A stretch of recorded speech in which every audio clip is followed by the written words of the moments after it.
नमस्कार। आप देख रहल बानी घर संसार यूट्यूब चैनल।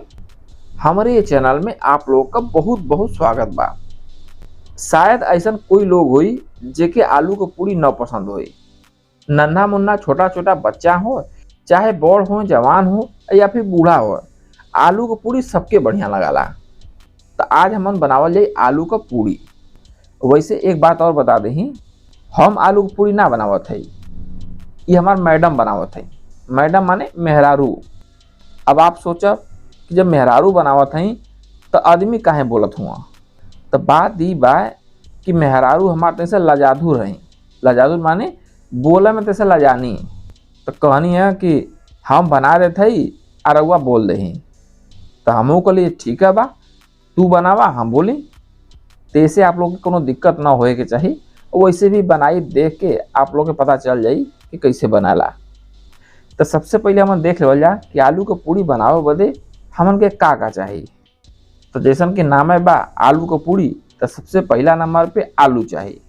तो देखी डलई में हम 1 किलो पुराना आलू ले ले ही। हम मार्केट में गए लिए खरीदे तो नया आलू ना मिलल था। अब वैसे नया आलू का अगर आप पूरी बनाई तो और बढ़िया लगी। अब नया आलू ना मिलल है तो हम पुरनकी आलू उठा ले लिया। तो ये देख के हमार मेहरारू भड़क गई नहीं है कि तो के यह आलू मिलल है। कहले लिए कि नया आलू लियावे के, तो पुराना आलू लेके आ गिला। लेकिन अब का कहें, अब मिलबे नहीं कल है तो डांट खा ले ली। तो आप लोग कोशिश करब कि पुराना आलू के जगह नया आलू को बनाई। काहे से कि नया आलू का पूरी खाए में ओकर मजे अलग है। हम देखा जाए 5 परिवार जा, मेहरारू आदमी आ 3 ठे लड़की लड़का हुआ। आलू के पूरी में जब तक आदि नहीं पड़त तब तक आलू का पूरी खाए का मजे नहीं आई। तो आदि डालब जरूरी होला और उसके साथ साथ हरा मिर्चा डाले के होला।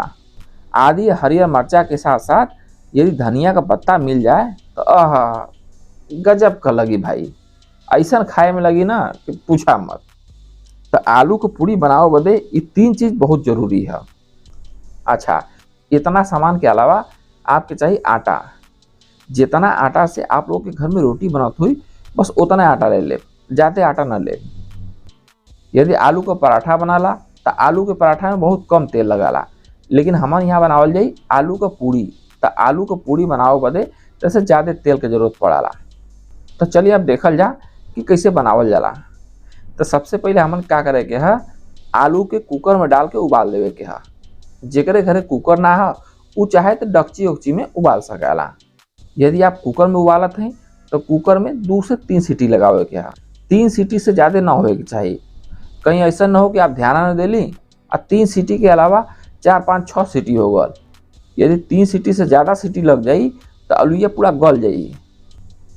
तो देखिए यहाँ पर हम आटा भी गूँथ ले ली और आटा गूँथले के साथ साथ धनिया के महीन महीन काट दे ले ही, हरियरका मरचों के महीन महीन काट दे ले ही, और जौन अदिया रहा अदिया कद्दू कस कर दे ले ही। तो देखिए आलू का छिलका बढ़िया से उतर गल है। अब क्या करे के है कि आलू के एकदम मसल के एकदम महीन महीन कर देवे के है। थोड़ा बड़ा में टुकड़ा है तो चली कोनो बात नहीं है, लेकिन ज़्यादा बड़ा बड़ा टुकड़ा ना होवे के चाहिए। जैसे आलू को चोखा बनाला ना एकदम सेम टू सेम वैसे चोखा की तरह बनाए देवे के है। हरा मिर्चा, धनिया, अदरक ई कुल मिला देवल जाई। और उसके बाद यही में हमन के डाल देवे के है 2-3 चम्मच नमक। यही सब डालने के बाद बढ़िया से एक मिला लेवे के है।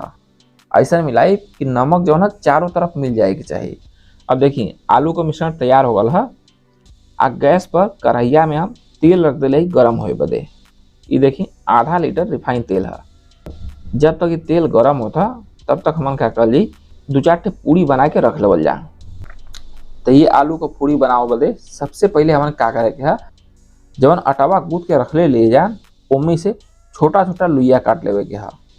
और लोइया कितना बड़ा लेवे के है कि जितना बड़ा लोइया से आप रोटी बनावत हो उसे थोड़ा सा बड़ा लोइया काटे के है। और लोइया के पहले रगड़ के बढ़िया से गोल कर ले। उसके बाद एमे अंगूठा के मदद से थोड़ा सा गहिरा के लेवे के है। कहीं से गहिरा ना हुई तो ये आलू का जो हम मिश्रण बनौले ही जान वो में भरी बने करी। तो अंगूठा की मदद से ऐसे देखिए गोल कर लेवे के है। उसके बाद थोड़ा सा आलू का मिश्रण लेके आई में भर देवे के है।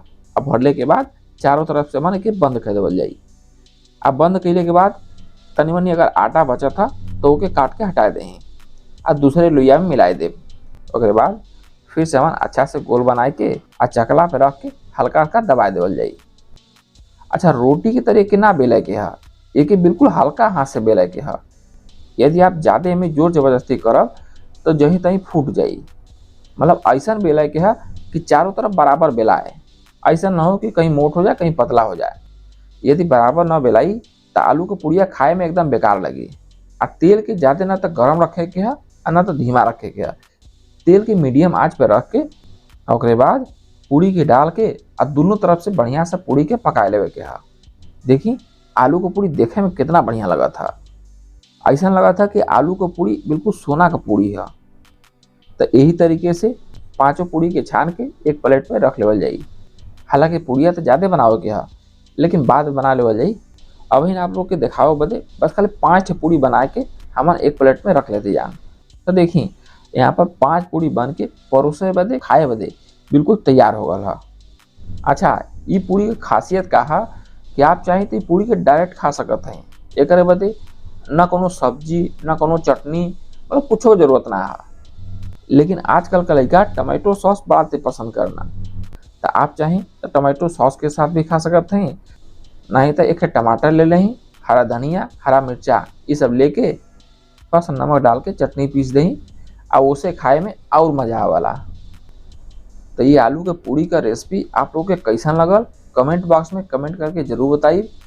अगर ये वीडियो आप लोग के पसंद आल हुई तो वीडियो को लाइक कर दे, और ज़्यादा पसंद आल हुई तो अपने रिश्तेदारी में अपने दोस्तों के पास ये वीडियो को भेज दे। तो ठीक बा, अब हम मिलल जाए एक नया वीडियो में एक नया रेसिपी के साथ। तब तक आप लोग अपन ख्याल रखें, ऐसे बढ़िया बढ़िया बनाए बनाए खाते रहें।